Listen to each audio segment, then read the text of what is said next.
But our allies can no longer be taking advantage of this country. This isn't 40 years ago, and it's not 20 years ago. This is now. And we have to rebuild our infrastructure. We have to rebuild our country. We have to get rid of ISIS, or we have to get rid of them fast. Our military is totally depleted. We have to build it up. It's going to be the cheapest thing we can do. And a lot of great things are going to happen. We're going to make America great again. Mr. Trump. No, you're going to really hear different things. Yeah, very. I'll never change one thing. You know what I will never change? Make America great again. I will never change. That's one thing.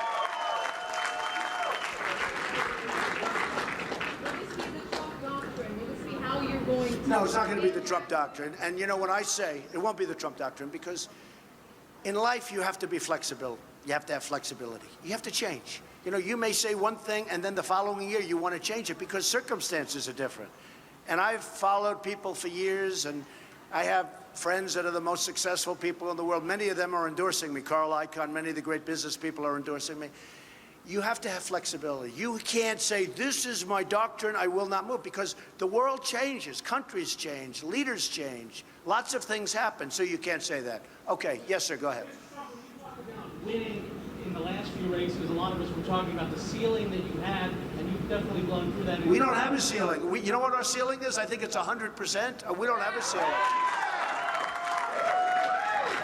And again, the ceiling was always so unfair, because I'm going to just do it again because I want to do it because it's so important. But the ceiling, wait a minute, the ceiling, they kept saying he doesn't hit the 50%. Well, now they don't say that anymore. But how do you hit 50% when you have 16 people in a race? You can't do it. We're talking about it just here in the Northeast, New York, Pennsylvania. These are places. No, you don't understand. I have many people running. How are you going to win these states? I think I'm going to win New York. No other Republican can say it. I think I'm going to win. Excuse me. Conservative voters. Did you see the polls where they're coming out tonight? The most conservative people in the Republican Party tonight back Donald Trump. The most conservative. Okay? The most. Got to see the polls. Go ahead.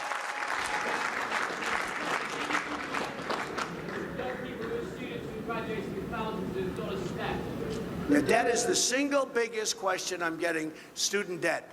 And we're going to work on that. We're going to make it much different. The biggest problem the students have, they have the problem with debt, but they go to a good college, they borrow right up to here, and they're choking on debt, and they graduate, they work hard, they get good marks, and then they can't get a job. I'm going to bring jobs back to this country like you've never seen. That's the biggest problem. A general election against Hillary Clinton. What is the biggest contrast in terms of how you both would regulate Wall Street and the economy between you and Secretary Clinton? Well, we have a lot of contrasts in terms of jobs. We have a lot of contrasts in terms of how I would handle Wall Street. Look, Hillary Clinton is funded by Wall Street, folks. I mean, she's going to get the nomination unless she gets herself indicted with respect to what's happening with the emails. Okay, you know what I don't understand. You look at what's happened to so many other people, and they went through hell. Their lives have been destroyed for doing less than what Hillary Clinton did. What she did is an outrage. It's an absolute criminal outrage, and for her to be able to run as a Democrat, that's why maybe Bernie Sanders isn't finished. But the only way you can say that is if something happens to her. She's being protected by the Democrats because what she did, and I see it, and whether I read about it in the papers or I watch it with experts, legal experts on television, virtually every single one of them said what she did is a criminal act, and what she did is a very, very dangerous thing for our country. And yet here she is running for president. So I think that Hillary, honestly, she's a flawed candidate. And I think she's going to be easy to beat. I think she's going to be much easier to beat than most of the 16 people that I competed with just recently. Go ahead.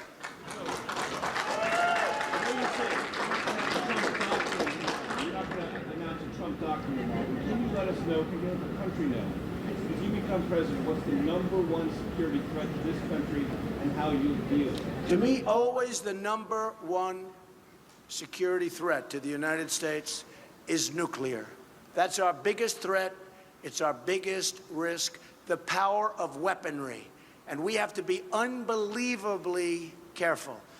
The single biggest, it is not global warming. President Obama said the biggest threat to our country is global warming. That's called, give me a break, okay? The biggest threat to our country is nuclear. And we cannot let Iran get a nuclear weapon.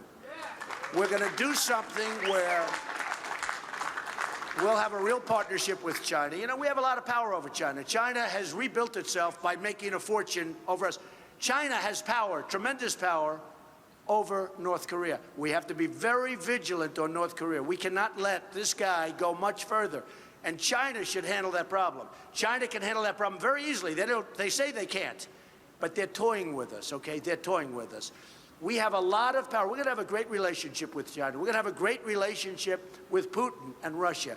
But let me tell you, China has a lot of power over North Korea, a tremendous amount of power. They just refuse to use it, and they refuse to talk about it, and they're toying with us. And right now, they don't respect us. They don't respect our president. And because of that, they're getting away with murder. And this guy is getting away with murder. What's going to happen is, and something very important to me and to a lot of other people, but very, very important to me, is nuclear weaponry. That is your single biggest threat in the world today. Go ahead, Tom. Are you worried at all that you could possibly be running for president in November and also standing trial for Trump University? No, that's a civil case, very simple. I'm going to win that case very easily. Yeah, go ahead. There's politics behind it. Go ahead, Sarah. Go ahead. Mr. Trump, Hillary Clinton, as you were saying, does have extremely high unfavorables, but yours are even higher among a general electorate. Well, my unfavorables have come down a lot over the last years. How do you change that among people who think they know you already? I saw it on all of the cable stations and a lot of the networks, and I read it in a lot of papers. I've had 55,000 negative ads against me. When I ran in Florida, I had 14,000 negative ads, millions and millions of dollars. And I won in a landslide. I've had negative ads all throughout, and I've won races in a landslide, okay? In a landslide. You know it, you report it, you all report it. I'm not, even Carl would agree to that, right? I mean, landslides. And yet I have this tremendous amount of, you almost say, do ads mean anything? I think we're going to hurt the industry pretty much, because people are going to say, what does an ad mean? But I've had, now, largely the ads were false. A little truth to some of them, perhaps, but largely false. But I had 55,000, 100 million, and even more negative ads. Even in New Hampshire. I mean, Jeb spent millions and millions of dollars on negative ads, and I won New Hampshire in a landslide. So how do you change that image in the general electorate? But now what's happening is most of these people that have been fighting me are gone. And when I'm one-on-one with Hillary, she will be, as I said, easier to take down, much easier to beat than the people, many of the people that I've already beaten. Okay.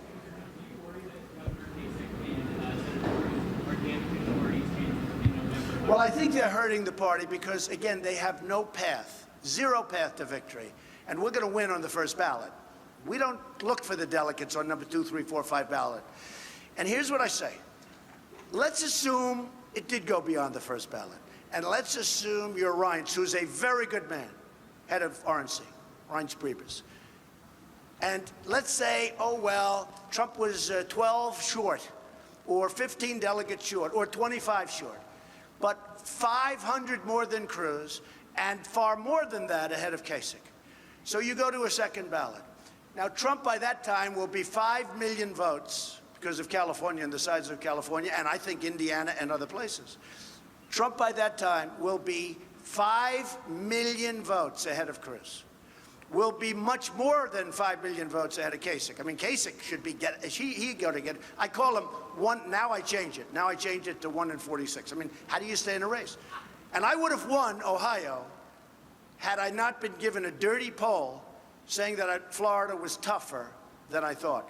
I stayed in Florida for 2 more days instead of going to Ohio. If I spent 2 more days in Ohio, I would have won it. Okay. How do you pick a man on the second or third or fourth ballot who has millions of votes, 5, 6 million votes, less than Trump, and I'm the one that brought all these people into the party. That's why the Republican Party is up almost 70% from 4 years ago.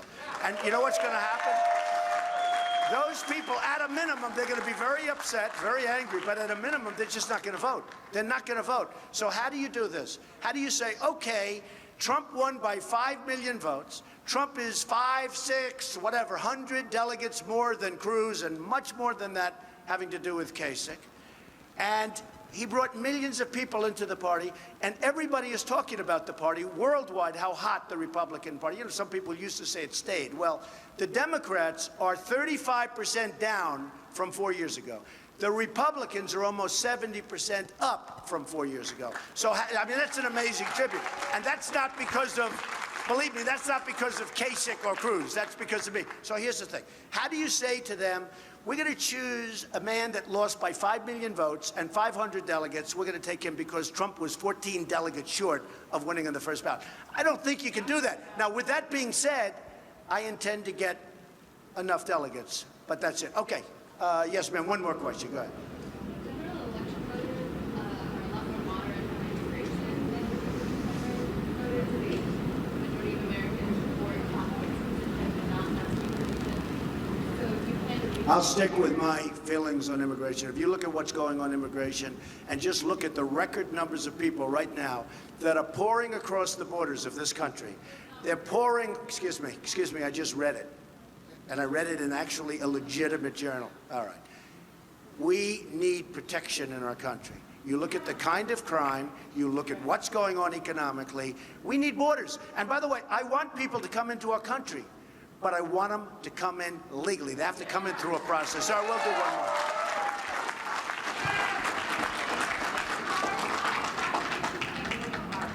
Excuse me. You said that Hillary Clinton is playing the woman card. How exactly is she doing that? Well, I think the only card she has is the woman's card. She's got nothing else going. And frankly, if Hillary Clinton were a man, I don't think she'd get 5% of the vote. The only thing she's got going is the woman's card. And the beautiful thing is women don't like her, okay? And look how well I did with women tonight. Okay. So ladies and gentlemen, thank you. Thank you very much. I appreciate it. Thank you.